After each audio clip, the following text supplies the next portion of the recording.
Welcome to EVision 2022. It's a real pleasure to be with you today, tomorrow, for 2 days of intense discussion on EV growth. EV sales are growing fast. They're growing faster than some of the most ambitious predictions. According to the Financial Times, in 2021, EV sales in Europe have represented more than 20%. And they have surpassed those of diesel cars. Yes, this is happening in an automotive market that is depressed, but this is nevertheless remarkable. It shows how much people have chosen to move away from the old technology to move to the new, the electric mobility solutions. And that ahead of the 2035 ban on ICE cars. EVs are therefore becoming the new normal in transport and the heart of the electric decade that will bring us this electric decarbonized society we all aspire to. Today, tomorrow, we'll have the best of speakers to discuss about e-mobility. We'll have with us the EU Commissioner for Transport, Ms. Vălean, but also Eurelectric's President and CEO of EDF, Mr. Levy, in discussion with the board chair of Daimler Trucks, Mr. Daum.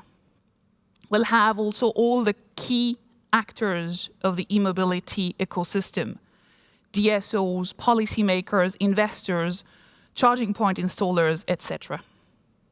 Also on the program for today is the unveiling of a brand new study conducted with our partner EY. This study investigates how our sector, the electricity sector, and in particular the distribution grid, will manage the presence of millions of EVs on the roads, requiring millions of charging stations. Spoiler alert, the electricity grid will cope. But more to come during the program. I, of course, don't want to say too much now. This thematic will be at the heart of session 1, taking place in a few minutes, discussing how to provide efficient charging in a world where EVs have become mainstream.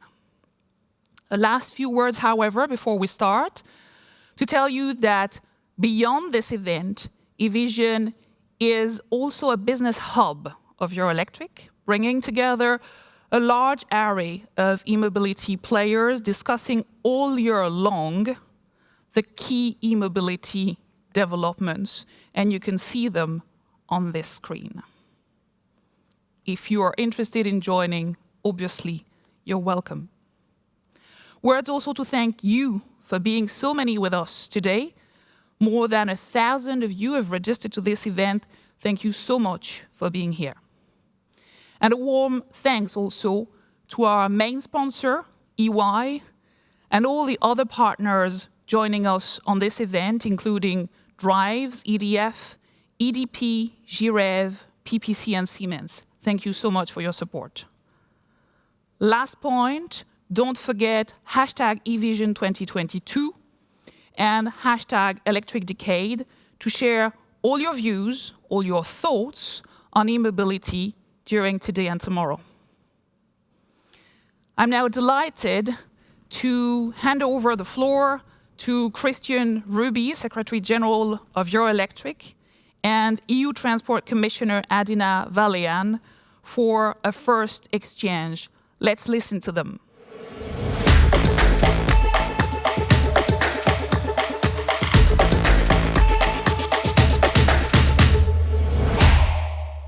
Commissioner Vălean, thank you very much for joining EVision. We are living in exciting times. Some would say it's a transport revolution we're experiencing, or perhaps it's just a turbocharged evolution. In any case, things are moving very fast. In 2020, it was 1 out of 10 cars that had a plug. In 2021, it was almost 2 out of 10 cars. And Tesla was the top-selling passenger car in Europe. What are the key drivers behind this turbocharged evolution? Bluntly putting it, we are the politicians, because we put this as a policy on the table.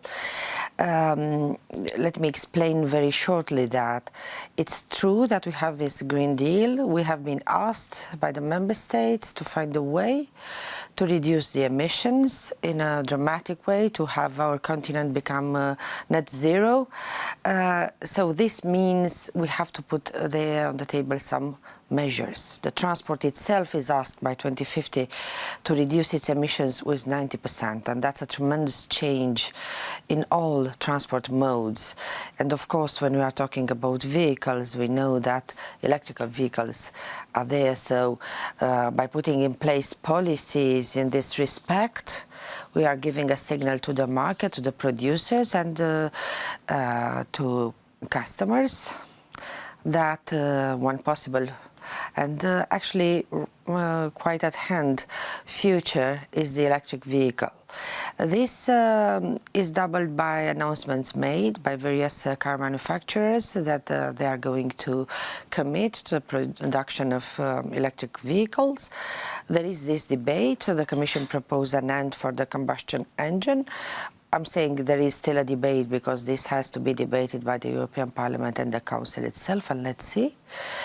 Because, yeah, there is some argument there also to keep the combustion engine, because we have 365 million cars in Europe, and even though there is this fast growth electric vehicles, they are still just a small share, and we have to serve in a very sustainable way all the others. But nevertheless, this is the doing. You were mentioning Tesla, but I think I know that in 2021, 7 out of 8 electric car models which were awarded, they were European manufacturers. So I would say this is a good case also for the automotive industry in Europe. So the numbers may not be enormous yet compared to the total mass of cars, yet they're growing very fast, and a new study by Electric foresees that it may grow even faster. We're looking at potential numbers of EVs by 2035 of up to 130 million cars, so edging towards a third of the fleet by then. On the other hand, what we're also seeing is that there's a certain concentration for the moment in the sales, that it is really more or less 4 countries in Western Europe with relatively high GDP that is accounting for around 3/4 of the sales. How do you see, let's say, the task, the political task of ensuring that the transport revolution, the electric paradigm, becomes an all-encompassing European phenomenon? Well, this is a legitimate question, especially because we have so many differences in between regions in Europe, not only in terms of the GDP, but also in terms of where they are in the evolution, as you were saying, towards sustainable society. Some started so long time ago, and let's recall that those who are more advanced in sustainability, they are not like this because someone created a policy from Brussels. It was a natural development. That's what happened with the 4 countries you were mentioning, where the sales of electric vehicles, it was the market, it was the public who embraced this new technology. But of course there is an opposite to that, and there are parts of Europe in which, for various reasons, especially affordability, cultural issues, historical issues, people are more reluctant towards the electric vehicles because they are not that acquainted with them. There always remains for the industry to convince about the range, to convince about the capabilities of the batteries themselves to charge fast. And we know, because we are talking about this all time in Brussels, we know that a lot of there was a lot of evolvements, and all these things are very much improved. I think the moment the industry will produce at scale, the prices will go down, and then all these cars will become more available. That being said, I must tell you that all our policies determined governments across Europe, no matter a poorer country or a richer country, to put a lot of subsidies for electric vehicles, for the take-up of this, some really huge, for my knowledge. So I think all this basket of measures will convince people to try it. This being said, I would say that we have something important to do on our end to encourage and develop the infrastructure for recharging points, because this is something a bit of a worry. Of course, we cannot act but on public charging, recharging of vehicles. It remains for the member states to find a solution also for the private recharging. Of course, if someone has a house and a charger and can park the car in a garage, it's easier to imagine. But especially in a former communist country where a lot of people are still living in huge block of flats without garage or parkings, this would be challenging, but I'm absolutely sure that authorities will try to find ways how to develop and offer private possibilities, because if you don't have a private solution for recharging your car, it's hard to imagine in some parts of Europe that they would consider buying one. But this is about private electric vehicles. We have to look at the transport industry itself. In all the cities, apart from the climate issue, we have the pollution issue, the air quality, which is worrying a lot of citizens. And the way to solve this one of the ways in the basket of measures cities can look at is to try to electrify the fleets for last leg deliveries, for example, for logistics in the city, for public transport. So there is so much room for development. And this is something easy to be done. And there are a lot of European programs. We in transport have some of them. We are ready to support, and we are doing this even with big cities to support them to go electric with the fleets in the cities. This would be tremendously important, as I said, not only for climate but also for the quality of life and the air in the cities. You rightly mentioned the importance of charging infrastructure for the uptake of cars. It's clear if people don't have a charger or don't see the chargers, they'll be reluctant to be convinced that this is a seamless and nice driving experience. So the Commission has presented proposals for establishment of charging infrastructure along the critical transport corridors, and also in both existing and new buildings. Will those do the job for creating that pan-European charging infrastructure? We have to start somewhere. While the market provided the infrastructure needed in those countries you have been mentioning, in which this developed naturally, if we want to force it into parts of Europe where this is not uptake by the market, for various reasons we all know, there we have to break the dilemma, the egg and the chicken dilemma. What should be first, the electric car or the charging point? So that we say, we propose a so-called regulation, a regulation, also such called alternative fuels infrastructure, where we are foreseeing targets for the member states. And we are ready to support that, So it's not just an obligation. We are here to support that with financing through various instruments. In order to create an infrastructure of recharging points, we put targets both in terms of quality, because we need fast charging. We don't need just charging. Someone would end up staying 3 hours there to charge a car. This is not something we want to see.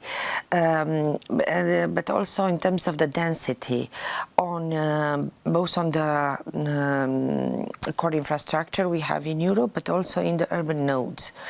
You were mentioning also the new buildings. This is also something we are asking for, that all new buildings would be already foreseen from the development and construction with recharging facilities.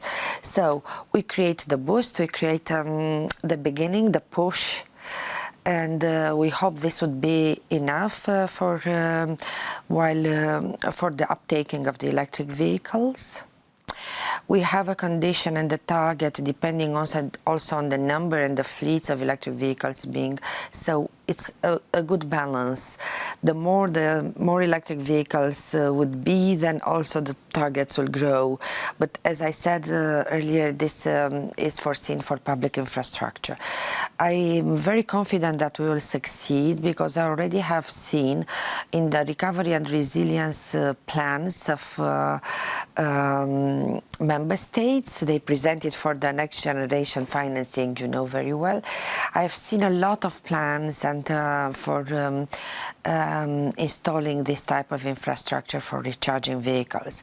So that shows that we'll have very good numbers already by 2026, even though, of course, we have targets for 2030, so on and so forth. So you're pretty confident that member states and the European Parliament will support this rollout? Yes, they tend usually to be more ambitious, not less ambitious. So for sure they will support our proposal, maybe make it more ambitious. But as I said, anyway, in parallel, I have seen this ambition manifested already by member states in their recovery and resilience plans, and this is very good. This is what we were looking for, commitment, because this shows things will move easier than to be imposed from Brussels. In general, the industry, my industry, the electricity industry, is very supportive of the approach. But one thing that comes up in our discussions is this requirement to put a card reader on the charging facilities. Many people in the industry are not convinced that this is a solution for the future, because credit cards are going out of fashion. People start paying with a telephone or maybe with facial recognition technologies, or even letting the car itself pay. So people are concerned that this could add, let's say, costs to the overall infrastructure rollout if you have to add such a reader. What's your comment to that? My comment is that I would have loved to see the industry developing the whole thing and not us telling them what to do, put a reader, not put a reader. You see, these are the kind of questions I should not be asked, because it's not from Brussels to decide how this is actually going to develop. Of course, if you, let's say a member state chooses to make it to lean on a private public-private partnership for developing such an infrastructure in a country. When you are in a country in which the credit cards have become obsolete and you pay with your phone and by facial recognition, of course it makes no sense. But if you go, let's say, more eastern in Europe, where credit cards are not even something obvious, then I'm not absolutely sure that you would like to develop such a network with face recognition. Then it's the automotive industry itself. You should talk with them. Let's see if the new cars are going to have this function, that the card itself will communicate with the charger, already giving your data, who are you and how much you are able to pay for recharging or whatever. So this is something for the industry to develop. But be aware that we might get into other discussions which are not settled yet, like whether the data protection, like who owns the data on a car, all these things which are the most of the developments in digital and artificial intelligence on connected cars. We are advancing, the more new issues are arising. So sometimes being simpler with something which is recognized and well established, it might be cheaper than going to something very sophisticated, which might bring other questions. So I hope I didn't give you an answer, because this was my intention. Let's see what the industry says, depending on the market it develops. Thank you.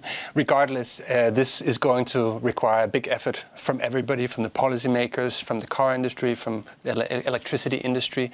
Do you have one message or one wish for the industry, how we can help you?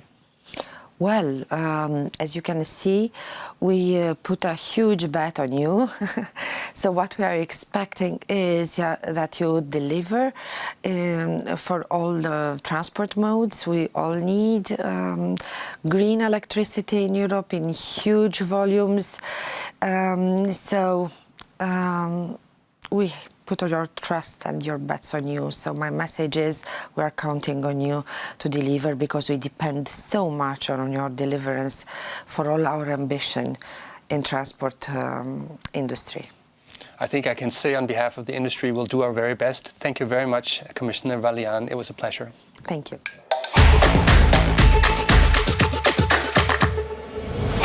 Thank you, Christian. Thank you, Commissioner Vălean. Great to hear so much optimism from the part of the Commissioner for E-Mobility, really. I noted her belief that Parliament and Council will maintain, if not increase, the decarbonization ambition, that Member States will accelerate public charging projects based on what they announced for the Recovery and Resilience Facility, and her bet, but also her trust on industry to deliver. So let's talk about this industry vision.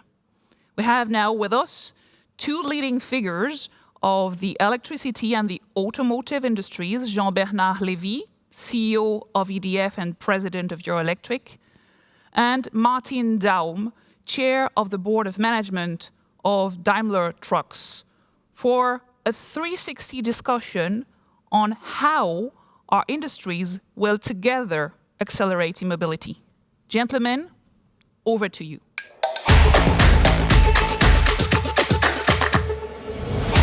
Good morning to everybody. I'm really happy to be with you, and we all know that a successful European transition towards a decarbonized and electrified transport system requires strong and ambitious cross-sectorial collaboration.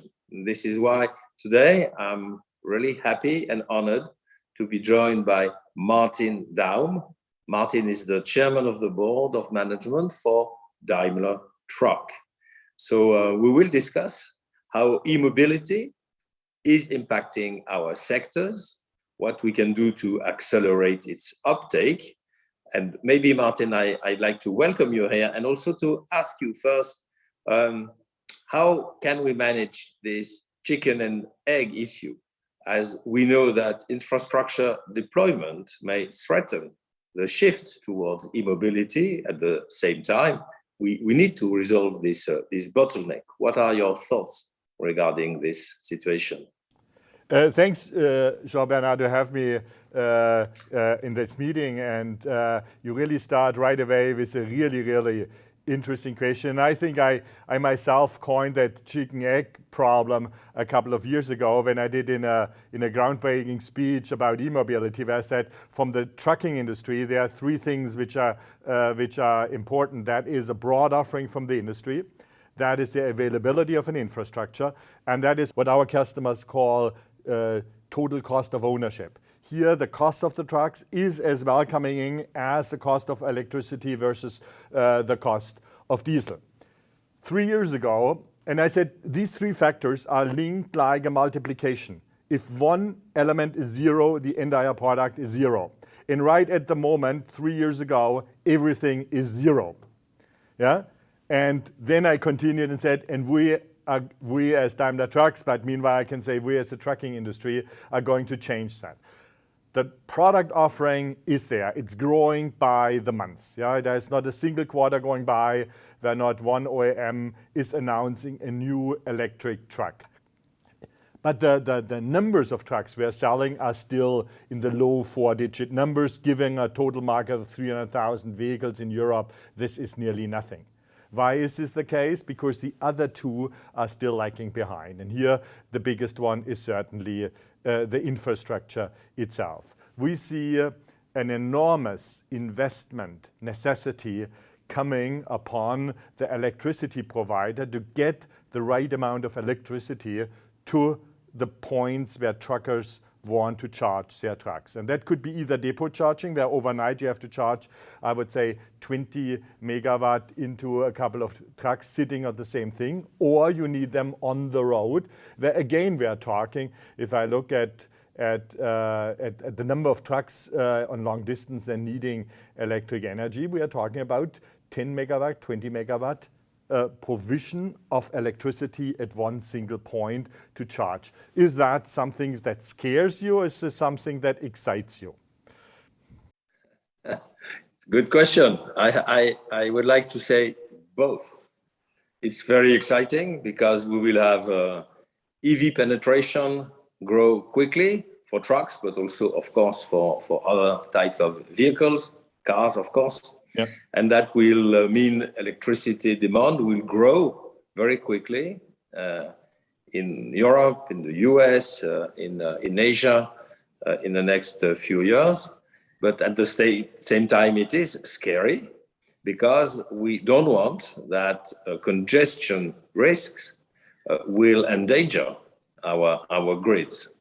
So the reality is that if we anticipate, I believe we can resolve the solution. We need the funding, but there is a lot available today towards e-mobility from governments and the EU, and we need the technology.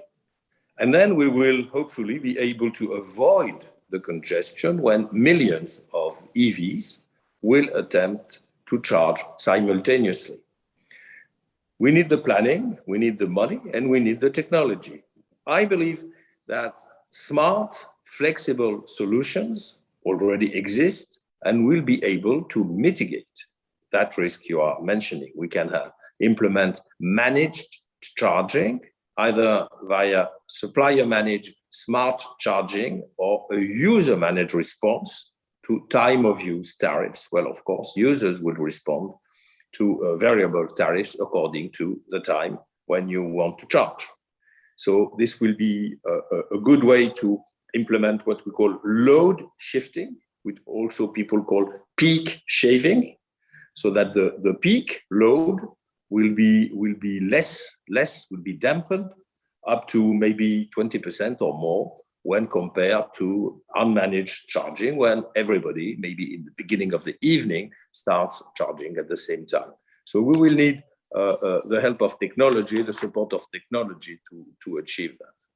At the same time, as we have smart meters and grid management implemented all through Europe, we will be able to anticipate better where grid investment will be needed. And there is a huge investment needed in grids. And these are regulated businesses. So this is helpful in order to order these new investments in a rational way. At the same time, we believe that maybe in the second step, storage systems will be provided by the electric vehicles themselves.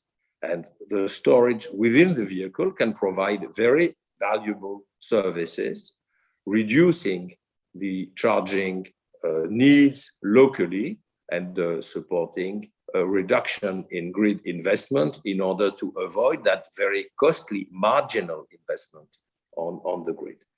We believe that maybe by 2030, we will start having a significant part of e-mobility needs be fulfilled, be met by EV charging themselves.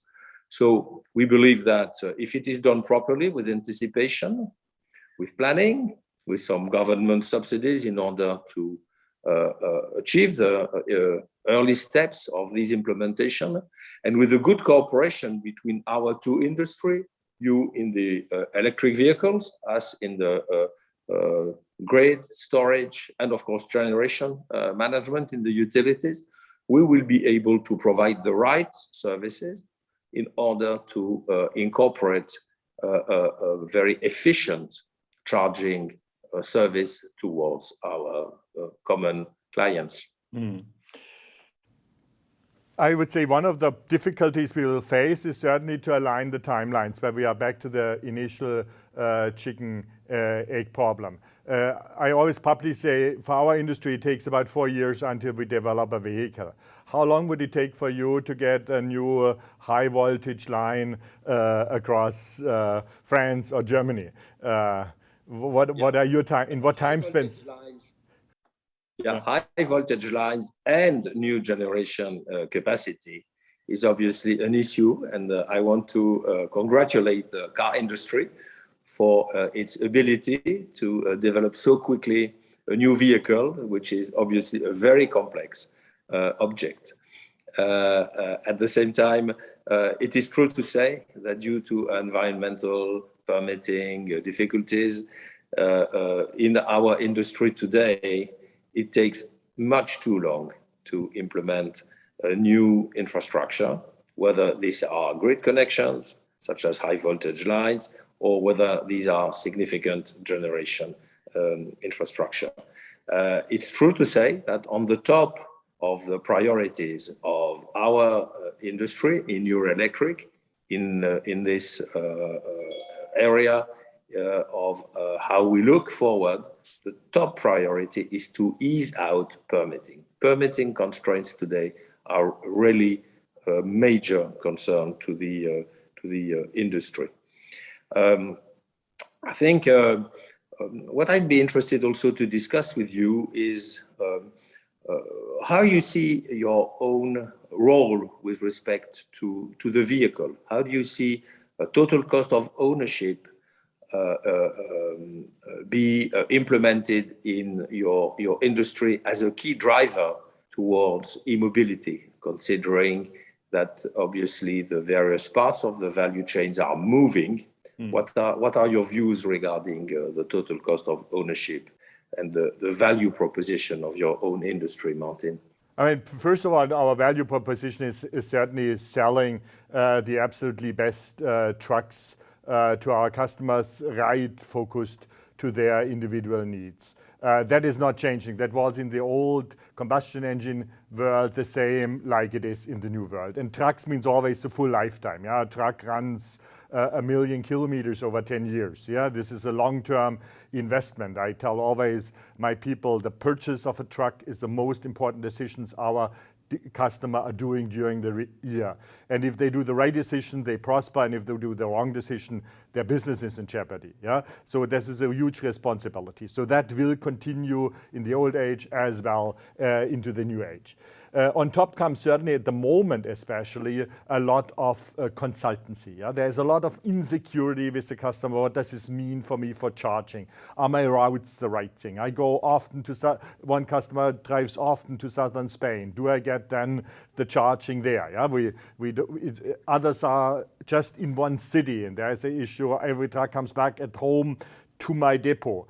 Can I get enough megawatt to my depot so I can charge my trucks all the night? What you said with peak charging and time managed charging, it's more difficult on the trucking side because the truck works. A PES car has the advantage that it sits most of the time. A truck is most of the time moving around and normally only in the night sitting, which should help potentially your industry, yeah, because I think you have rather the low points during the night for electricity and not during the day. So a truck should charge in the night and drive during the day.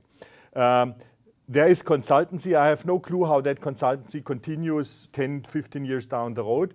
We don't consult anybody today how to find a gasoline station. That might have been in the very early days when Mr. Benz invented the car, the problem to find an appropriate gasoline station. It's not a problem today. So I could see when we do a lot of consulting on electric charging these days, that 15, 20 years down the road, that is common knowledge and it will fade away and leaves us back with the hardware, with the truck. But at the moment, we have to work together. And the other big question is from my side, how can we assist you in pushing things forward? Yeah, because we really need you and the infrastructure, because otherwise our full equation is zero, which can't be, because we want to go zero emission on mobility.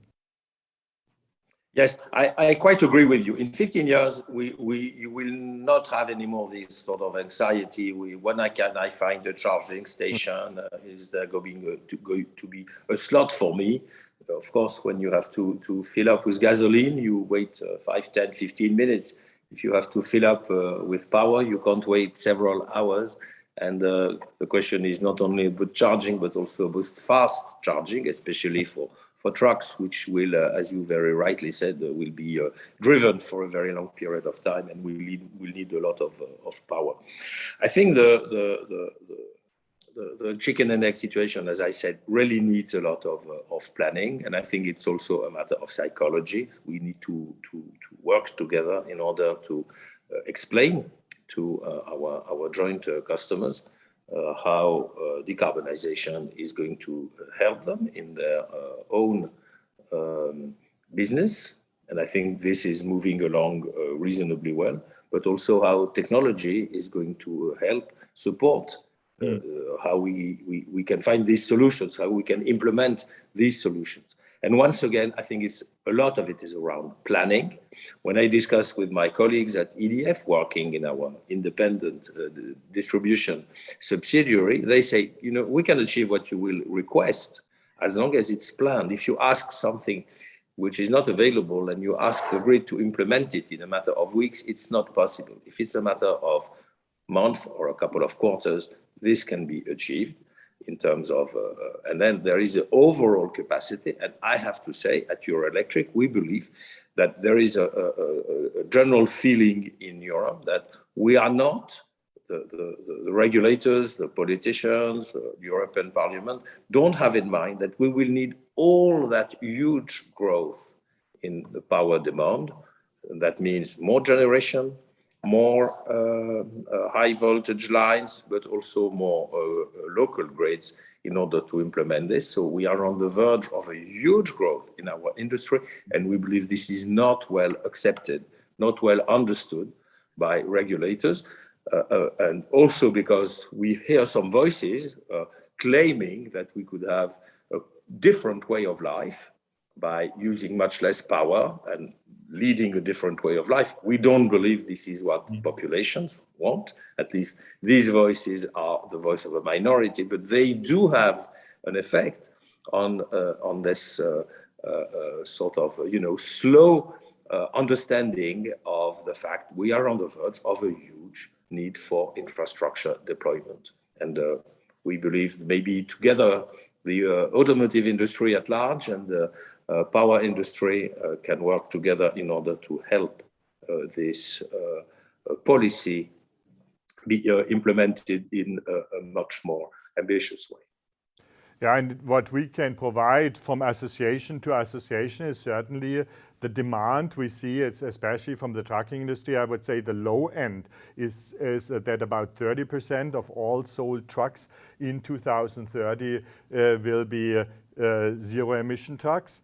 And on the high end, it could even go up to 50%, because the moment we have a total cost of ownership advantage, and by taxing CO2 that can be achieved fairly fast, then suddenly entire branches of our industry are moving 100% to electric. Yeah, because the moment it's cheaper to run an electric truck than it's to run a diesel truck, the moment the transportation company, provided they have the infrastructure, want their zero emission trucks. So I could see between 30 and 50% of our markets in 2030 going in this direction. But it will come in a huge steep curve. It's not coming gradually like on the passenger car side, where I just read an article that we had last year 300,000 in Germany, all electric cars, and we might have 600,000 next year, or it was Europe, and then we might have 15 million at one point of time. This goes more gradually.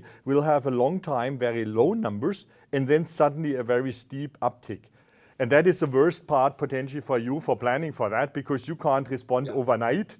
Yeah. So you need to invest, and therefore I think it's so important that our associations, the ACEA on the trucking side and your association, are really exchanging our corridors, but you on the other side take them serious and put them into your planning and then have the power available. And we need it all over Europe. We need it in northern Sweden as well as in southern Portugal, and certainly in entire France. But EDF is more than just France, so you have enough to invest all over Europe.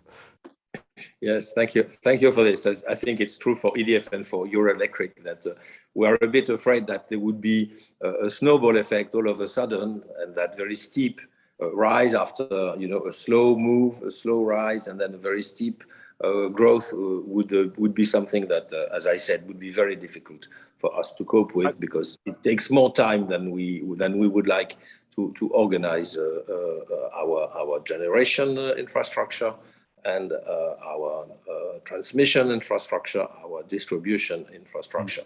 I think you're right also, because that this is a threat. I think this threat could also be due to the fact that once some of the leaders in the industries do implement, not only they claim, but they do implement real net zero policies earlier than the 2045 or 2050 general move, then there can be also a snowball effect of their own competitors needing to match what, let's say, the leader in that field has claimed, has implemented, and that then there is indeed this very, very steep acceleration. And I think public opinion, shareholders, stakeholders, whatever, at one point in time, when they see a competitor in one industry saying, I'm going absolutely net zero 10, 15 years earlier than the constraint, the political constraint, then everybody wants to do the same, and then we will have a problem. This is why planning is so important, and this is why getting our two associations, as you very rightly said, to work together to make everybody understand we are on the verge of a huge need for spending, and this will not happen if we are not put in a situation where the spending needs and also, once again, the permitting context is not way improved from what it is today. And we have to start. These are really major concerns for our industry. Yeah, and we have to start today with that, because it's really truly coming. And it's coming, as I told you, it's coming that steep pick up, and we have to do the planning today, and certainly on the permitting side. And I know that from customers who want, let's say, to power 100 trucks in one depot in a city, and then bringing suddenly, let's say, 2 megawatt to their place, how long that takes. And here we need the full support from your industry to really be prepared for that. And we have, I would say, about 5 years to do that, and it starts now. So for me, the time for action is given, and therefore it's really good that you do your event, because those are the things which it trickles and becomes commonplace, and it gets common known, and then people know now it's time to act and not just to talk. Yeah. Thank you. I fully agree. Maybe my conclusion would be that we, from our perspective, we need to join forces. We of course can generate low carbon net zero power in the right time frame if we are put in the right conditions in order to achieve this. I think we can deploy the right charging stations, the fast charging stations, the bi-directional charging stations in due course if there is the right planning. And I think we also need to work together between the automotive industry and the power industry through technology, R&D, in order to implement grid management, optimize capital expenditure, and work on a jointly developed smart solutions. So I think there is a consensus between us to achieve this, and I hope these conversations will help you, Martin, and your own organizations be confident that we are fully conscious of our responsibilities, and we will be happy to work on this and to work in a very cooperative spirit with our partners like you. Thank you. That helps us a lot, and more importantly, it helps our customers to build up the confidence because they have to ultimately buy the trucks. Thanks. Thank you again, Martin. Thank you.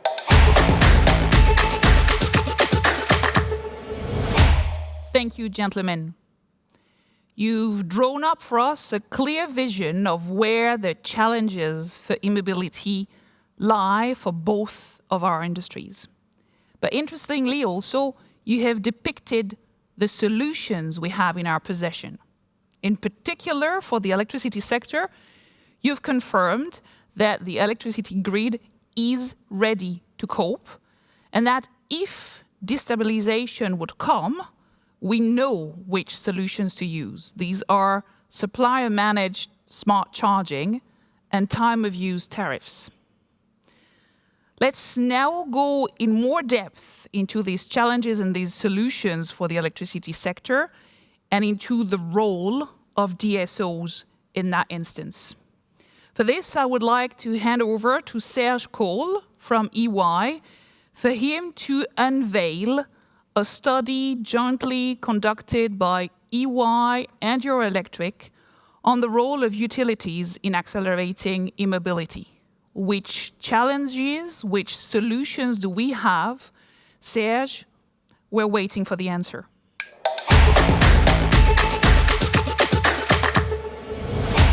Good morning, ladies and gentlemen. It is a real pleasure to be here once again and to present for a second year in a row in the context of EVision, the joint study that we have undertaken together with Eurelectric.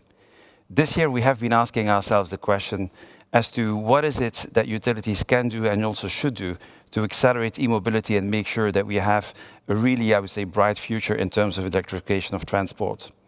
Now, before we start looking into the study, I think it is worthwhile that we look back upon last year. I think last year globally has just been such an incredible year for electrification of transport. We now see that EV sales have doubled, really doubled, to 6.3 million units. The global stock now stands at 16 million EVs on the road globally. And we're also seeing that countries are actually stepping up in their commitments to accelerate and then ultimately also phase out the sale of internal combustion engines. We're now in a position whereby countries that represent about 2/3 of global car sales actually are looking to take such a commitment. Next to that, also the car maker industry is obviously stepping up, and 11 automakers have now committed to zero emissions, which is just incredible. And then finally, we're also seeing that the ecosystem develops more globally. As an example, here in Europe, even 38 battery gigafactories now are being built or have been announced across Europe and the UK. Now, if we deep dive a little bit on Europe, we're seeing now that 1 in 5 vehicle registrations now effectively has been electric. And you can see that the growth of 62% even has accelerated in the last couple of months. As an example, for the first time in December, electrical vehicles have outstripped sales of diesel engines. That was never seen before. The best-selling car, both in September as well as in December, was a Tesla, was an electrical car. We're also seeing that a lot of the consumers actually are hesitant to still buy new cars, in part, of course, because of COVID, in part also because of the disruption of the global supply chain. But 50% really hesitate, if they should go forward right now and buy an EV or a hybrid at this point in time. So the stock, which stands at 5.6 million, will certainly grow fast after this. Now, the EU, from their side, obviously, they continue to set the pace, and whereby, the 15% reduction has already been there, of course, for quite a while now, by 2025. But we're now facing this increase from 37.5% to 55% by 2030 in terms of the reduction of CO2 emissions associated to the cars, or the car sales more specifically. And more importantly, there is a discussion ongoing whereby the EU would like to go to a 100% reduction by 2035, and that, of course, would be effectively a reduction of the end of internal combustion engines.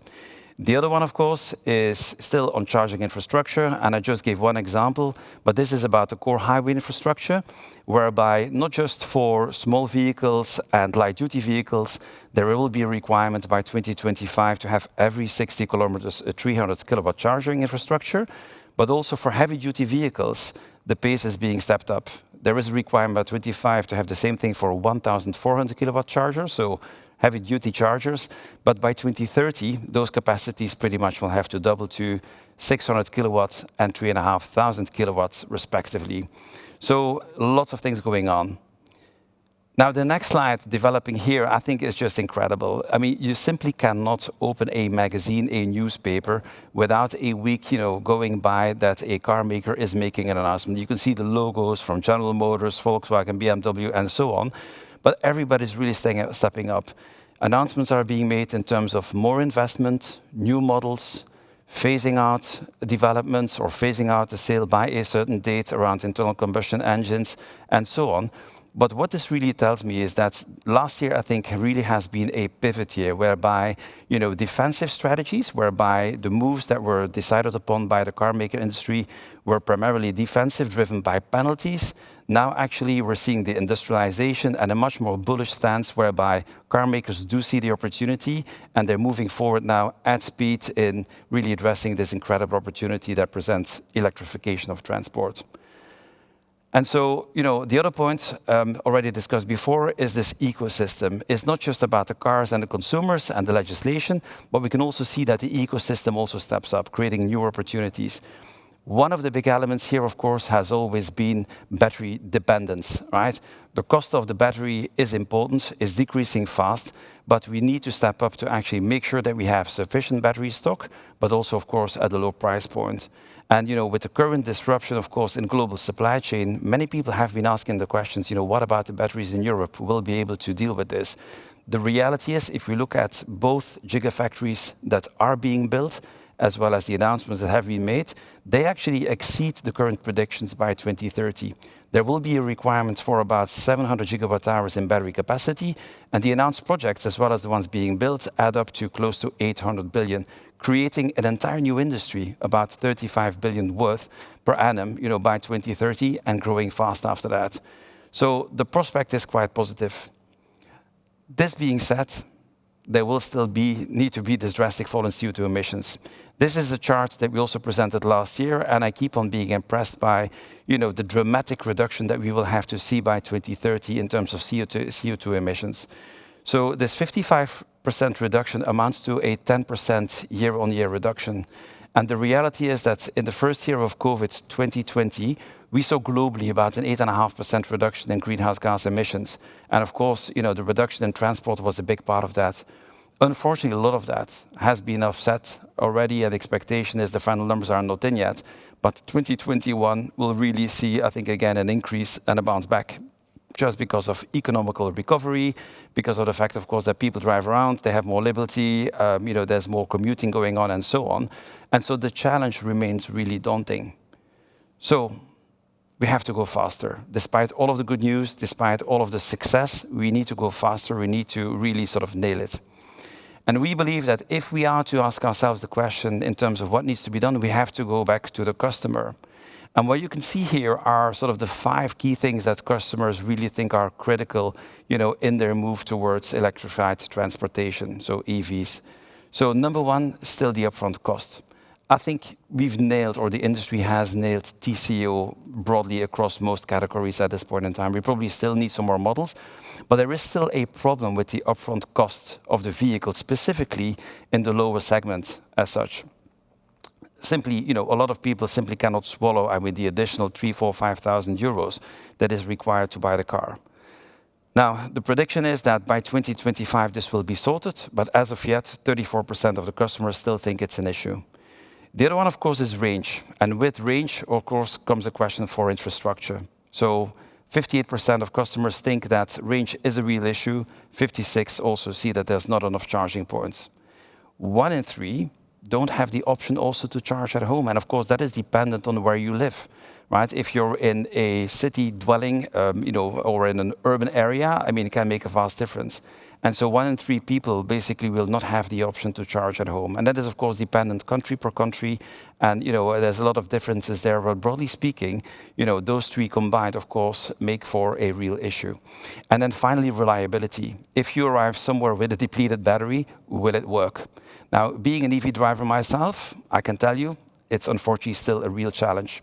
More than once I've arrived with my battery, really happy to see, the sign that I could charge there. But the reality is that sometimes chargers will still be off, or there will be a problem between the connection of the car and then also the charger.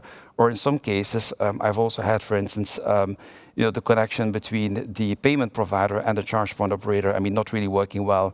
So all sorts of issues can arise, and they really contribute to this element of range anxiety.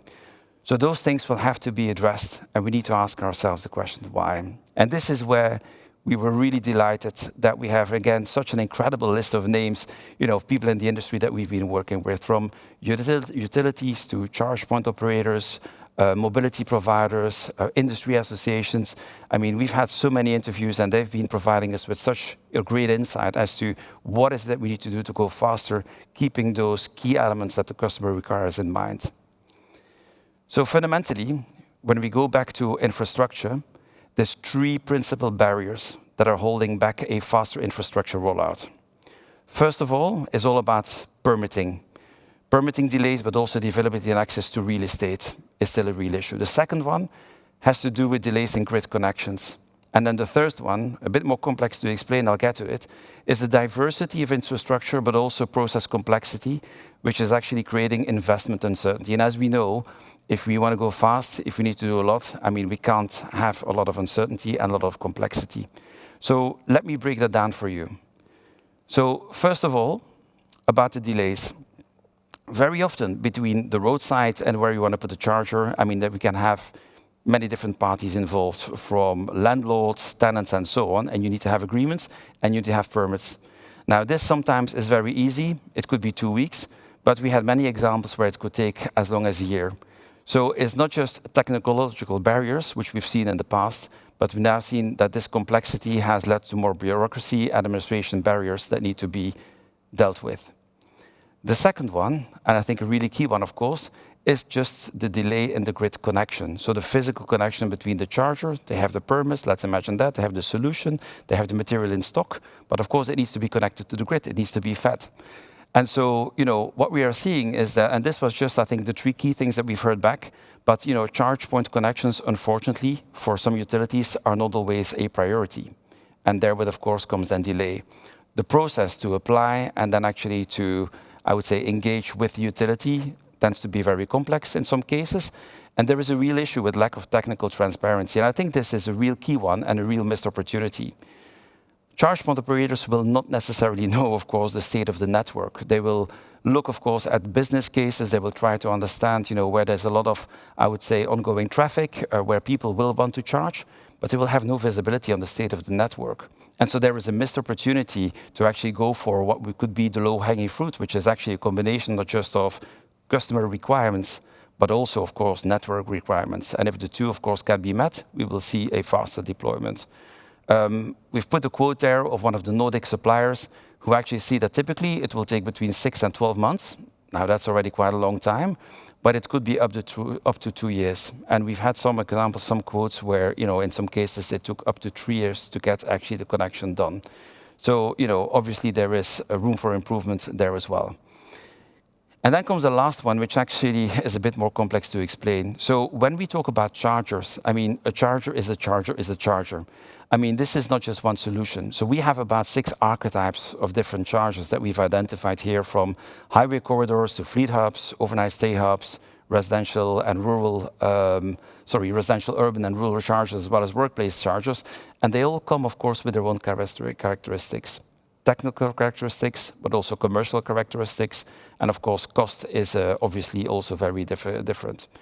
Now, the problem, of course, is that a lot of those different charge point solutions are still under development. Some are more mature than others. Some are way more cheaper, if you will, than others. You can see the price range between 1,000 euro to 125,000 euro and more. But the fact that paybacks typically will exceed 10 years, cash positive, actually is a problem that, not a problem, but actually most charge points only become cash positive after 5 years. So this, investment horizon, which is fairly long, uptake is still uncertain. And with that, of course, and with the added complexity that comes with the different charger options, actually this creates this complexity and this uncertainty that actually is also holding back investors in many cases. So those 3 things, of course, they're very important. But let's also look at, how big is the problem right now. So the good news is that we have 374,000 public charge points at this point in time. The bad news is that it's highly concentrated. 5 countries, Netherlands being one of them, and Netherlands has done fantastic, but it's not the biggest country. They account for 2/3 of all charge points. They're in just 5 countries, so it's a highly concentrated market as it stands. And obviously, it just tells us that there's plenty of countries in the EU that simply have not really, I would say, made a lot of progress in this regard. As a matter of fact, 5 countries combined between themselves offer fewer than 1,200 public charge points at this point in time. And where the EU actually has set out that we need to go from close to 400,000 today to 3.5 million by 2030, the reality is that we've done our own analysis, and if you look at the current uptake and the projections as we see them, we will not require 3.5 million charge points by 2030, but we will require as much as 5.2 million charge points. So it's a big challenge, and it will only get bigger after that, because we will see this acceleration after 2030 from 5.2 million by 2035, at least 9.4 million. That is the current prediction. So we will have to build past 2030 probably as much charge points as we've built in the past 15 years, counting from 2030 back. So in a context like this, the problem will only be increased, of course, if utilities don't play this critical role which we believe we can play. And there's 4 things that we believe at least that utilities can do and that we would like to emphasize. Number 1, invest proactively. There's a lot that can be done by utilities if they look at the investment opportunities, the state of the network, estimations as to where is current demand sort of shaping up and so on, and already adapt the investment plans today. Number 2, I've been talking about this transparency on grid data. That is clearly something that needs to be thought of in terms of, can we indicate and give back to the ecosystem those locations, or at least give them a hint as to where do we see the low-hanging fruit, also from a technical network perspective. Thirdly, it has to do all with prioritization and streamlining connection process. We need to get rid of that complexity. And then lastly, of course, is there is proactive support of the ecosystem that can be offered by utilities. A great example is UKPN has stepped up to actually work with one of the electricity installer installations, to actually train them across all the different charge point installation types to offer a more reliable, safe and swift installation. So this collaboration is going to be critical if we are to meet the big challenge which lies ahead. So with that, installation of charge points is one thing, but of course with more charging infrastructure, as well as with more EVs, we will also see increased demand on the electricity grid. So we will see about a 20% CAGR for the next couple of years in terms of total electricity demand coming from e-mobility, which of course is great news, is what we want, and then a further acceleration after that. As a matter of fact, by 2030, e-mobility will represent about 5% of total electricity demand. In itself, is not a problem. Very often we have really good networks. There's differences, of course, between countries. Some countries that already, for instance, are very big on electrical heating. I mean, they have way more capacity than some other countries. But broadly speaking, the problem will not be the volume, but will be the peaks. And we've been working again with our broader ecosystem here to model, and we say some of those peaks across those 6 different charging points. And as an example, we've put down 2 here. So one is, the loads on highway corridor charge points, and the other one on residential urban. What they have in common, of course, is the fact that we will see an increase on the load on transformers of about 90%, round and about.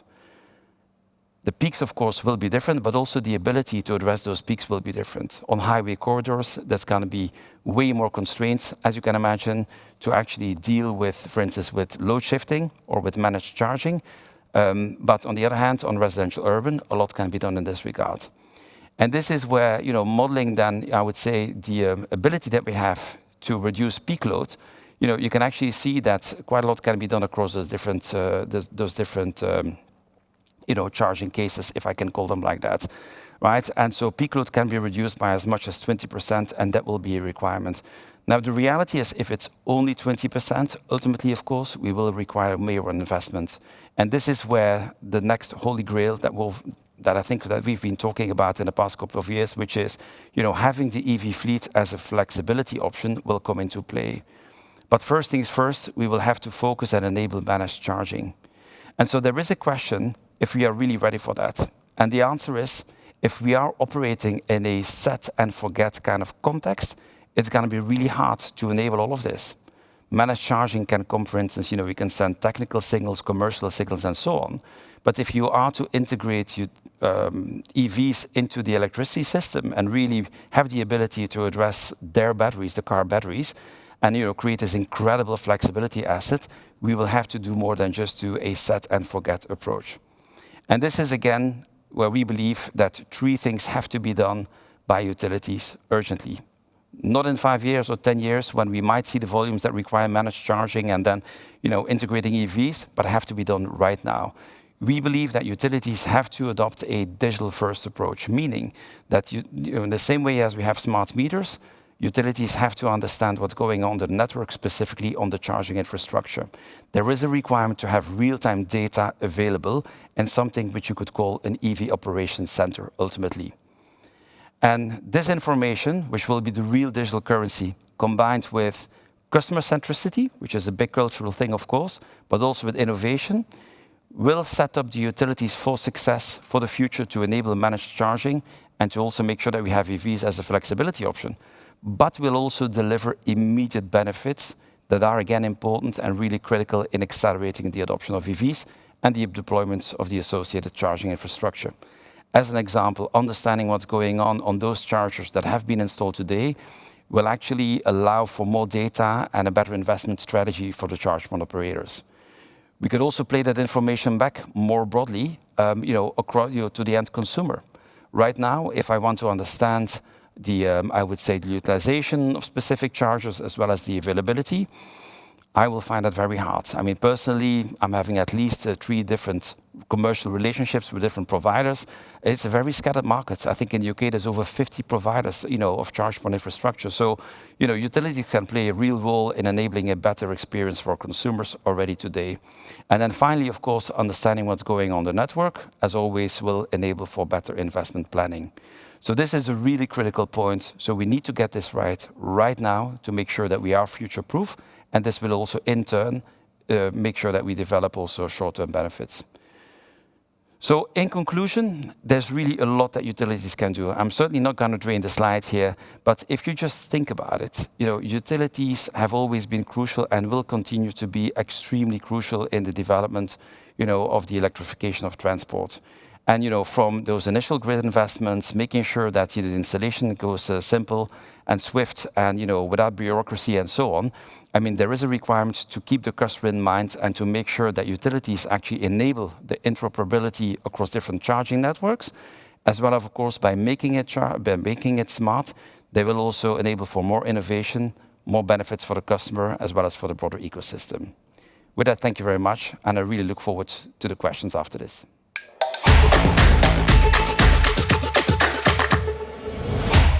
Thank you, Serge. Great presentation, great study.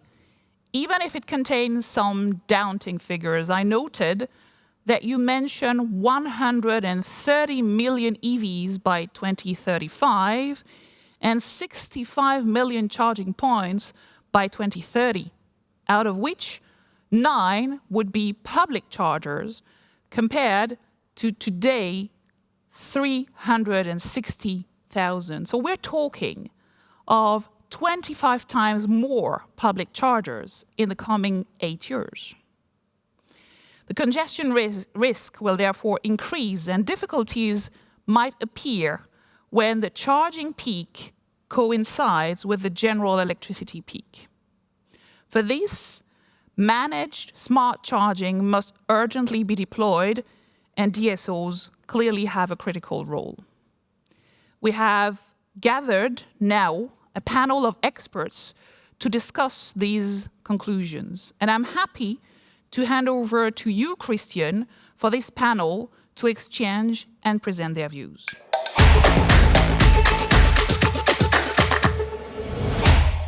Thank you. In this first panel, we're going to have a closer look at the e-mobility revolution and how to respond to it. And for this discussion, we have three distinguished panelists with us. First of all, we have from Portugal, Mr. Miguel Stiwell de Andrade. He is the CEO of EDP, the Portuguese utility. From Sweden, we have with us Åsa Pettersson, who is the CEO of Sweet Energy. And with me here in the studio, I have Serge Koll. He is the global leader of resources and energy at EY, and he's also been leading the development of this report. Let's dive into it, and let's start with you, Miguel. For many years, this discussion about e-mobility was, everything was just around the corner. The cars were not right there yet, and customers were not really interested, but now it's actually happening. We're seeing very sharp uptake in many markets. How do you respond to this as a utility leader? Hi, Kristen. So good morning. I think as you say, and jumping right into it, clearly there has been a big acceleration in the uptake of electrical vehicles. Even in Portugal, just last year, you had more than a quarter of the vehicles sold were electrical vehicles. So we've always had this challenge of chicken and egg. Do you need first the vehicles or the infrastructure? And I think clearly you need to have both. And you are seeing more models and more options for the customers. At EDP, we've really positioned ourselves in terms of leading the energy transition. That's something that's at the core of our strategy. And so we've put forward a really differentiated and innovative strategy for e-mobility. So that's something that we've been working on over the last couple of years. It's something we're working on today to actually give the right solutions to the customers. And it's basically along four key lines. Public charging, I think this is very common across all the different geographies. You need to make sure that there is public charging in place so that people who don't have perhaps a garage or a place to have their car, that we can actually provide the infrastructure so that they can charge their car on the street. Private charging as well. I think that's definitely something that's critical for customers, and those are typically the first adopters of the electrical vehicles. So we really have a very diversified portfolio of charging solutions. Even some more innovative solutions like things for condominiums. So how do you actually manage to charge cars in condominiums? Having a very digital experience, because I think that's something that really people expect and they need to have that to be able to charge. And finally, strategic partnerships. And I think here the partnership between utilities and either car manufacturers or even other types of partners. We have partnerships with, for example, BP and Repsol, where we actually install the infrastructure in the service stations of these oil and gas companies. So these types of partnerships, I think, are also important to be able to really drive the adoption of the infrastructure and make sure that customers feel comfortable in then buying cars. So really, I think for us, this fourth pillar, the partnerships, is also critical, because only by working together, I think, can we actually create the conditions to move forward.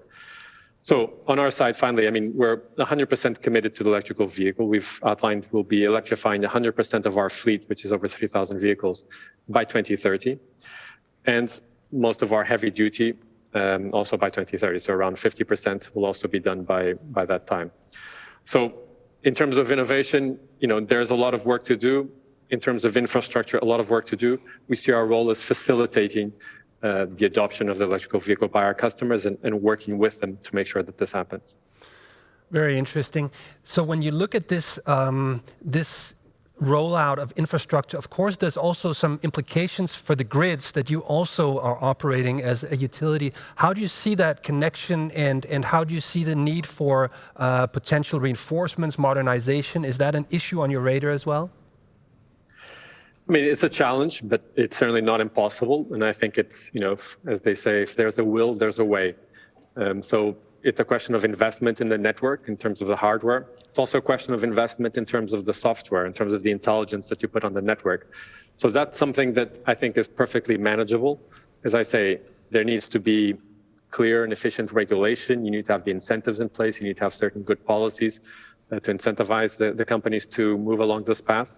So regulators, legislation, all of that needs to be in place. But to be honest, I think a lot of the times it's just making sure that there is space for people to continue to innovate and to actually, let's say, drive the sector forward. So we don't need a lot of let's say, additional regulation or incentives. We just need to make sure that it's aligned with what we're driving towards, which is really driving the energy transition and the electrification. But so I'd say technically, it's not an issue. It's just a question of making sure we have the investments in place. The complexity, I think it's, we've been managing complexity for many years. So I think with time, we can definitely do this, and I don't see that as a bottleneck for the sector. Thank you, Miguel. So I'm hearing you say this is definitely not a red light. It might be a yellow light until we have everything in place, but this is absolutely doable. Yep. So over to you, Åsa. We're hearing from Portugal, the numbers are upticking, and as far as I know, we see a similar development in Sweden. In December last year, we saw 6 out of 10 cars with a plug being sold, and that's up from just last year or the year before, where it was 5. So we're really seeing that curve now emerge also in Sweden. What kind of discussions is that triggering in the industry where you are leading the sector association? Thank you, Christian. Yes, that's true. We see a very fast and accelerating trend in the Nordic countries. Norway has been leading the way for a couple of years already. And in Sweden, as you say now, we saw an increase with 60% in the new car sales in December. It was 60% of the sales in December. So that's really high numbers and ever increasing. I myself, I just came back to the energy sector from the transport sector with exactly this question. When all my discussions as head of public affairs at Scania pointed to the energy sector and that all the answers were actually lying in the energy sector, I felt like I have to come back there and really engage in this dialogue, because I think this is where the key is. The electrification of the transport sector means a huge change in everything from customer behavior, development of new vehicles and battery technologies, and not least interaction between the electric vehicles and the power system. And for us in the energy sector, it means that we need to be there. We need to really understand what's happening. And this creates, of course, new opportunities for my members, the energy companies in Sweden. And we see now many energy companies in Sweden starting to act as charge point operators, just like we hear from Portugal, and offer services within the value chain of e-mobility. There are also many of the energy company customers who actually expect their energy company to take this responsibility and expand charging infrastructure, and that they take this overall responsibility for this to happen. And this expectation needs to be met, even if this is not entirely true, maybe. There are many market actors involved here, and it's important that we in the energy sector convey our insights, that charging EVs can be actually an asset also for the electrical system. But to be able to achieve that, we need smart charging infrastructure, and this will most certainly require also some flexibility in customer behavior around charging. For example, pausing the charge during the hour where there is a high demand for electricity and charging during the night, but using a smart solution so that the customer's involvement can be reduced to a minimum. We need these digital solutions that were also mentioned. And that is actually why we, as an industry association, Swedenergy, are now in the beginning of this year, starting up a new area of activity with the focus on e-mobility, where we gather charge point operators, service companies, energy companies, and other actors in Sweden active in charging infrastructure to address these industry-wide issues. And great emphasis will be placed on dialogue with relevant stakeholders, for example, of course, the automotive industry and customers, in order to collaborate and create conditions for efficient and effective expansion of charging infrastructure in Sweden. I'm interested to hear your take on the grid issue, because I know there are quite strong grids in Sweden. Yet I also hear from some of the grid operators, with electromobility happening at the same time as electrification of heating, happening at the same time as more and more industrial customers looking for electric solutions. what is your quick take on the grid question? Could there be a bottleneck coming here, or is it really about getting things right from the beginning?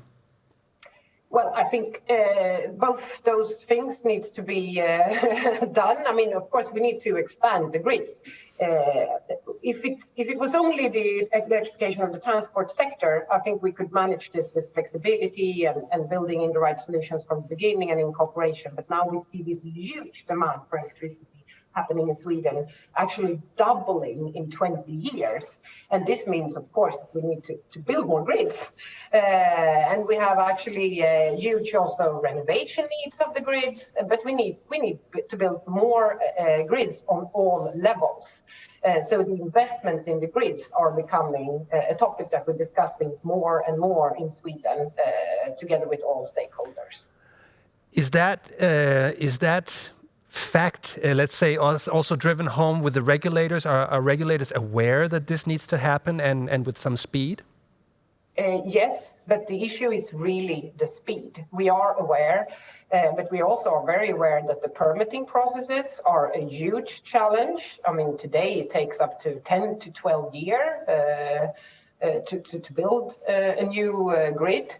A little bit faster on the DSO level, but still it takes way too long. And I think here we have a very strong insight right now in Sweden that yes, it's taking too long and we need to do something about it, but we don't have those we often talk about bureaucratic innovation, but how do we achieve this in a democratic way, still involving all stakeholders, but maybe halving the pace? Because that is, for the time being, that is actually the political ambition, halving the permitting processes in Sweden to be able to support this speed that we need to achieve. Thank you, Åsa. So Serge, over to you. We're hearing some good news from Portugal, where the message is we are seeing a steep curve, but we're on top of it. This can be done. We're hearing from Sweden. This is happening. We need to come closer together as actors in the e-mobility ecosystem, if you will. But we're also hearing, high numbers, and we're still on top of it. You have been crunching the numbers together with your electric experts and looking at the, let's say, acceleration at EU level. Sometimes the figures can be a little bit overwhelming almost. Can you give us a quick take on just how, let's say, the dimensions are and how you see it in a European perspective? Is the situation as much under control? Yeah, well, if I sort of look back at the numbers, obviously, it's a very diverse picture across Europe. I was quoting also, I think, in the presentation that right now we have close to 400,000 public charge points across Europe. According to our own analysis, that number needs to be 5.4 million by 2030. So whatever took us probably 10 years to build out, which is the current stock of chargers, we need to build that out every single year for the next 10 years. And then even after that, so between 2030 and 2035, we probably need to deploy about 1 million every single year. I'm sort of rounding the numbers, but ballpark, that's what we're looking at. So even with all the stuff that we're getting right, we need to do better, we need to step up, and we actually need to think about how do we deal with those really big volumes, across different charging solutions, by the way, which creates additional complexity that needs to be dealt with. So that is one. I think the second element, which we also have to consider, is that many countries are in different places, both in terms of the state of the network, but also the penetration of the EV fleet and the expected pickup. But one thing is for certain, and we've seen that before, is that once it picks up, it goes really fast. So I think there's a real question on the table, even for those countries that have very strong networks. And we've seen, for instance, you mentioned Norway, but also, for instance, France. They have incredibly strong networks just because, they have, a long history, for instance, of electrical heating. And, other countries perhaps are in, I would say, in a different state with their own network. So, taking into account all of the different factors, it's very clear that not everybody starts from the same starting position. But the reality is, if you just look at, the challenge ahead, it's quite incredible. So we need to really think about what is it that we will do differently. Even if things are under control, we need to do things differently to be able to deal with those big volumes. We'll throw that question back to the industry representatives in a second. First, I want to catch up on that issue of the grids that was already touched upon. Eurelectric has previously assessed that around 8% of overall investments in the distribution grids over this decade are needed because of the increased load and let's say complexity also emerging from e-mobility. So that's actually, a fairly handleable amount. But is there also an upside to the e-mobility penetration seen from a grid perspective in your view? Well, so there's definitely an upside, but before I would say maybe some comments on the percentage, right? So the investment. So absolutely. I mean, from a money perspective, it's a totally manageable number, right? I mean, utilities have always been very good at capital deployment, excellent engineering skills, and if you just look at the current penetrations, and again, we all look at the Nordics very often because the numbers that we already see there is that a lot has been achieved, with minimal to no disruption to the network as such. And that, of course, I would say is a testimony to the really good engineering that those companies have been deploying. So capital is going to be one thing. I think Åsa made the point very specifically that it's got to be about speed. So even 8%, if you sort of concentrate it, on I would say a fairly new activity, but with all of the complexity that arises from it, I mean, I do have a concern still about speed. So that was a previous point. Now, in terms of creating, an asset for the future, there's actually a lot of steps that need to be taken. And this is where I do have a concern. If I look at the current deployment strategies that we're seeing, not with the charge point operators, they develop their business, but keep in mind, it's a super fragmented business at this point in time. But from a utility perspective, we still very often see this kind of set and forget kind of approach. They do the connection, they do what is required, which is super important. But beyond that, if we really want to turn the electrification of transport into an asset, we need to do more. And the fundamental thing, of course, is going to be to integrate those EVs into the electricity system, being able to address the battery and therewith creating this flexibility option. So we will have, if you look at the numbers, I mean, we right now, what was it, 5-6 million, is the current fleet of EVs. Total vehicle park in Europe is about 250 million. Right? I mean, imagine, the batteries that this represents. So, there's going to be ample flexibility options, and we will need a lot of that as, I would say, renewable generation increases. So, to be able to do that, yes, the possibility to create that asset is there, but, there's a couple of things that we have to do that I was talking about in the reports, which have to do with, digital approach, which have to do with innovation, of course, customer centricity. But we can talk about that later on. Customer centricity is perhaps a good keyword. You were also mentioning this customer experience, Miguel, before, that was one of the key pillars. Why is it that that's so important? Well, I think it's critical if you want customers not only to be able to adopt electrical vehicle, but then, let's say, become fans of the vehicle. So you want them to have a good experience so that they will adopt in the first place and they will be comfortable using it. So I think that the whole idea of having a customer experience, which is very different from what they've probably had in the past. I mean, someone who's moving from, say, an internal combustion engine, has a certain type of pattern of behavior of stopping at gas stations to charge, etc.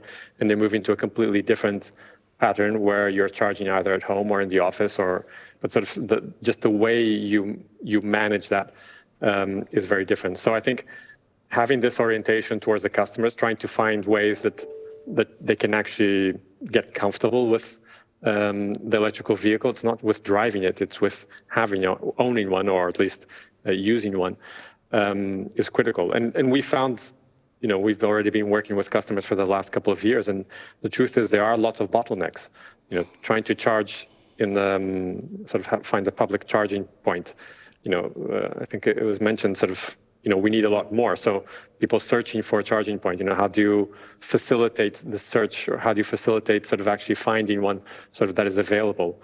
How do you facilitate optimizing the actual charging during that period? Condominiums, I talked about that. If you're sharing a condominium with many other fellow neighbors, and are you charging from the condominium? How are you sharing that cost between the different of your vehicle between the different members of the condominium? So sometimes it's little things, but the devil's in the detail in terms of the customer experience. So making sure that we can eliminate those bottlenecks, those pain points, is critical for people to actually feel comfortable in owning or using an electrical vehicle over time. And that's something which, to be frank, many utilities are not used to doing in the past. And I think that requires let's say, putting ourselves in the customer's shoes or in the user's shoes and really trying to sort of have that experience and seeing how we can improve it. Thank you, Miguel. So Åsa, one of those things that we're used to with our current gasoline cars and diesel cars is that feeling of freedom. I can go anywhere I want with this car. I can go to Bulgaria tomorrow and I can, tank it all the way through. As we heard from Serge, one of the issues is that the infrastructure may be good in Sweden, may be good in Portugal, but it's actually seen at a European level quite patchy. The European Commission is now looking into this. What, in your view, is needed to make sure that we get an even rollout and get all of Europe to adopt this e-mobility paradigm? Yeah, thank you, Christian. I think that's very important. I mean, we're currently seeing a rather uneven development in terms of the penetration of EVs in different countries, just like you're saying. And to a large extent, this depends on what support the state offers, both for new car purchases, of course, as shown in the report also by Serge very clearly. And here again, Norway is an example how you have put all the incentives in place to really boost the purchasing of electrical cars. But of course, there also need to be a clear plan for the rollout of infrastructure, as Miguel was talking about, and this was also something we were discussing a lot at Scania. Is it a hen, a chicken or an egg problem? No, it's not, because if the infrastructure is not there, you cannot go to Bulgaria. I mean, then you have to choose another means of transport. So this is very important, how we together at the European level roll this out together. I think, of course, this has to go, it is already going at different paces, and we should encourage the forerunners to still keep developing, but we need to harmonize this. And here, the EU can play a role, the European Commission can for sure play a role, and also the member states. And one thing that we are advocating is to make these plans together. I mean, to be very transparent. How does it look? Where are the needs? How many charging stations are needed where? And then you start a dialogue with the stakeholders that are involved around, okay, how do we make this happen together? What role can the state play? What role can the private investment companies, the energy sector, et cetera, because this is in our common interest. And public charging plays a very important role, as Miguel also mentioned in the beginning, but it's on the private side that you will see this happening first. So it is very important to have this integrated view together and really involve all stakeholders. But do you think we have that clarity, that center of coordination at EU level today, or should we improve that, let's say, governance infrastructure? Well, we're beginning to hear those suggestions that the state should take the responsibility for an overall plan in general, how many fast charging stations are needed and where they should be placed, and that, if necessary, the state should also install and operate a basic set of fast charging stations until they are economically profitable so that private actors can take over. The risk is, of course, that this will not be cost-effective or as cost-effective, and that there is the risk of building a surplus of expensive charging stations that will not be used if not the market-based expansion is carried out. But no matter what, I think that it's probably wise that there is the central authority in each country that takes a greater overall responsibility for ensuring that the rollout of charging infrastructure can be realized quickly enough to meet customer demands. And that's, again, the need of coordination here is very necessary. Thank you. Miguel, over to you. So Åsa mentions, let's say, the role of EU and also states in ensuring, let's say, minimum requirements, ensuring a minimum rollout and also coordination. But one thing is the, let's say, availability of the infrastructure. Another one is the accessibility, so there's a charging point. Can I actually access it as a customer? And one of the ideas of the European Commissioner is to make sure that there is, let's say, payment solutions or card readers installed on all charging infrastructure going forward. At first glance, that sounds intuitive. That sounds like a good idea. Okay, I can just, swipe my card through and that works. But is that a really good idea in your view? I mean, yes, I think it's a good idea. I think there should be some work done to make sort of different regulatory schemes much more, let's say, homogeneous across the different geographies. There should be a common platform or at least a common way of paying so that you don't end up with a patchy a lot of patchworks of different regulations or different payment methods, because that then going back to the customer experience question, that is really a terrible customer experience. If I have to keep changing cards or have to sign up every time I want to, use a particular charge point, I need to sign up to someone else's, or if that's not an easy, smooth process, then that can really be a bottleneck. So I think trying to find a common platform, and it doesn't need to be like a single, let's say it doesn't need to belong to the same thing, but it should have a common way of payment is absolutely critical. I also just wanted to make one point, which is more or less related to this, which is obviously there needs to be coordination at the EU level and at the national level, but I just wanted to reinforce also the local level. And this for me is incredibly important. From a very practical perspective, we can have very high level objectives and sort of that are defined at the EU level. It can even maybe be rolled out at the national level in terms of charging points and sort of what we actually want to achieve.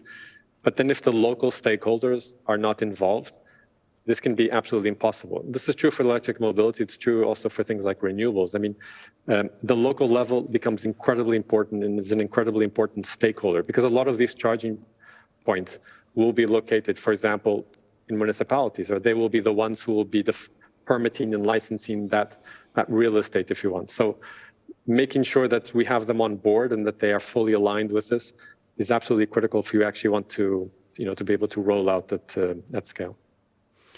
Very, very good point. This was also mentioned by you before, the permitting dimension, Åsa. What needs to be done in terms of speeding up that permitting? Does any of you have any views on that? I mean, also can carry on, but I think also has already alluded to this. I alluded to this. So that coordination needs to be there. There needs to be, but you need to create the regulatory and the incentives, the economic incentives also to do that. Because at the end of the day, if you are, it will require investment in these places. It will require using up spaces that perhaps will not be then available for internal combustion vehicles. So actually creating those incentives and making sure that the local level is aligned with the national and the overall European objectives, I think is key. And I just worry, and that's why I really want to reinforce this point. It's great that the EU should define sort of high-level objectives, but then they need to be able to roll it out, and you need to be able to create those incentives at the local level to make it happen. Otherwise, we won't get the speed of permitting, we won't get the speed of licensing, we won't get the speed of rollout that we need. And so there will be that disconnect between the high-level objective and what's actually being done on the ground. Thank you, Miguel. Yeah, I couldn't agree more. And I think the lead times for permits are a major problem, like we've all agreed on, not only for charging infrastructure, but for entire electrification of society in a larger context. And we work a lot with dialogue forums, just like Miguel is saying. I mean, this needs to be done at local level, and you need to have the acceptance from the local level to make this happen. And argue for the importance of municipalities and other authorities to actually set aside also the resources needed for this and establish structured processes to ensure sufficiently rapid expansion of the charging infrastructure. It's again identifying the right stakeholders and really this to have the resources in place at municipalities and authorities is an obstacle that we have observed many times in Sweden. There are not enough people working with this because this is happening so fast and the development needs to happen even faster in the future. So the resources are essential here. And for our member companies, this is also about, a lot about actually including this in the grid development plans going forward. And again, mapping up where will this happen and when is the need, and having the dialogue with the municipality so that the municipality then takes this into their plans. So it's all about planning and dialogue. Very good. So better planning, better coordination, alignment across levels, and fix the permitting, some clear recommendations from industry to the policymakers. Over to you, Sash. You've listened to what's going on in Sweden, what's going on in Portugal. You've seen the numbers. You've probably come across some of that advice to policymakers. If you were to give an advice to the industry based on what you've been doing, what would that be?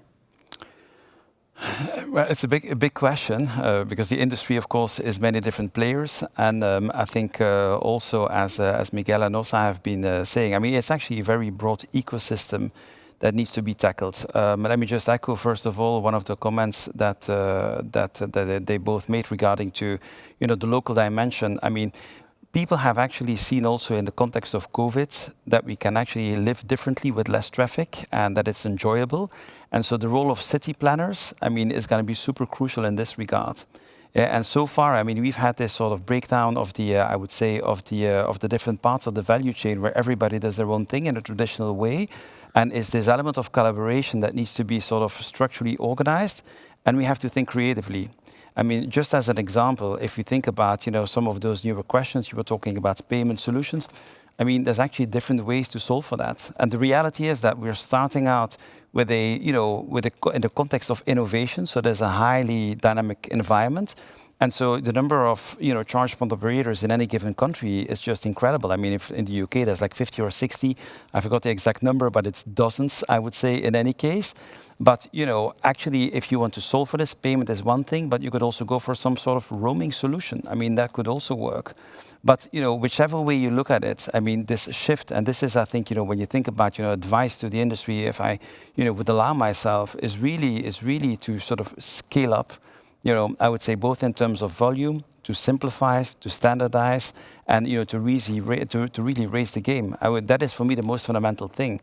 And also the other element that I would add, we've talked a lot, of course, in the context of COVID more broadly with home working and so on about the importance of digital.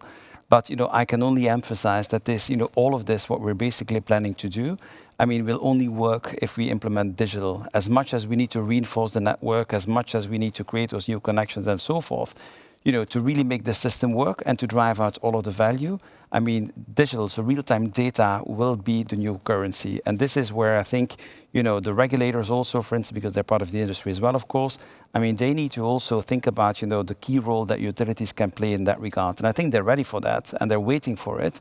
But, we need to create this clear context, to really sort of get it right from the start. And not sort of, do a deployment now and then sort of fix things in 5 years from now, because, the numbers will go up really fast after that. So, we need to get it right now. So take the wheel, drive the change with digital solutions, even as we're speeding up. That would be and I would say a fair way to sum it up. Absolutely, but within the broader ecosystem, and certainly also with utilities being, I'm not going to say the spider in the web, but certainly, a big spider in a big web. Yeah. So those will be the last words. Thank you very much, Sash, Miguel, and Åsa for this interesting conversation. We will be back after a short break.